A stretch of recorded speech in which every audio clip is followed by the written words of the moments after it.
been a deadly winter in Colorado's backcountry. 12 avalanche fatalities so far. That's twice as many as all of last season. Colorado is on pace for its deadliest season in 100 years. But why has this season been so bad? One factor has just been how sensitive our snowpack is. We have a fairly thin snowpack this year. We have some very weak snow near the ground that formed early in the season. And as we continue to pile snow on top of that later in the winter, we're seeing a lot of avalanches. Whoa. So here in Colorado, we record somewhere between 4,000 and 5,000 avalanches a year. Wow. In North America, the most deadly avalanches are dry slab avalanches. What happens is that crack shoots across that weak layer and detaches that slab of snow that then goes rolling down the hill. Avalanches are driven by the weather, both the summation of weather events over a particular year and then also specific weather events that can sometimes trigger avalanches. In March of 2019, we had a large avalanche cycle in Colorado.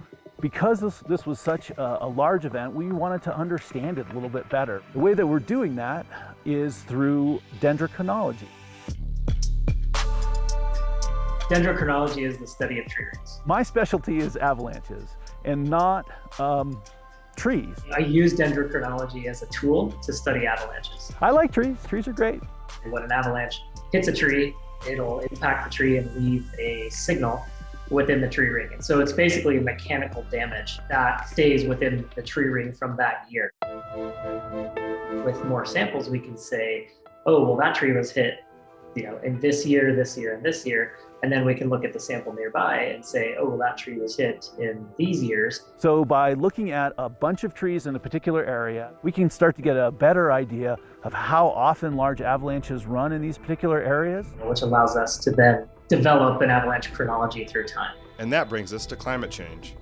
Does it play a role? So right now, we're sort of in the beginning of trying to look at some of the climate drivers for these large magnitude avalanche events. It certainly makes sense that climate change will affect avalanches, but exactly how is something that we don't really know. So, how do we reduce avalanche fatalities? In North America, we use a lot of active mitigation, and so that is avalanche forecasting, where we look at how avalanche conditions are developing over time and recognize certain places where we can trigger an avalanche. We move the asset out of the way, whether it's skiers at a ski area or closing a highway, and then release an avalanche, typically with some type of explosive. For avalanche control, the type of explosive we use is a bag of ammonium nitrate diesel fertilizer. And within that bag, we put a stick of dynamite. Then attached to that, you have a 2.5-minute safety fuse assembly. Yeah, it's a pretty surreal thing to throw bombs out of a helicopter.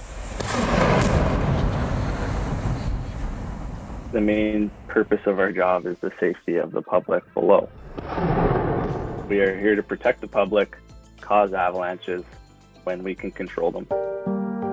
As a backcountry skier or snowboarder, you never want to be alone, because if something happens, there's no one there to get you. So getting some training is extremely useful. A little education can save your life. If you're buried in an avalanche, at 10 minutes, you have about a 90% chance of survival.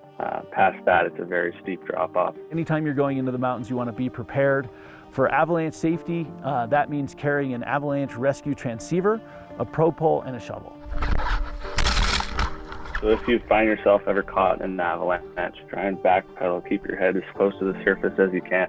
As you feel the avalanche slow down, what you want to do is put your hands over your face. In North America, most people die in avalanches from asphyxia. If you can get your hands over your face, you can maybe create yourself a little air bubble. So they get buried in the snow. You're caught under the snow and you're exhaling. The CO2 creates an ice bubble over your mouth, and that's how you suffocate. The other way that people die in avalanches is from trauma.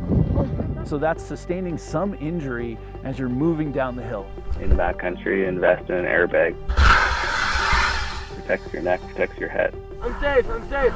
A very small percentage of people that die in avalanches die from hypothermia. I'm alive, buddy! With that freedom to go where we want to go and do what we want to do comes the responsibility to take care of ourselves. And in the mountains in the wintertime, avalanche safety is a really important aspect of being prepared so you can go out, come home safely.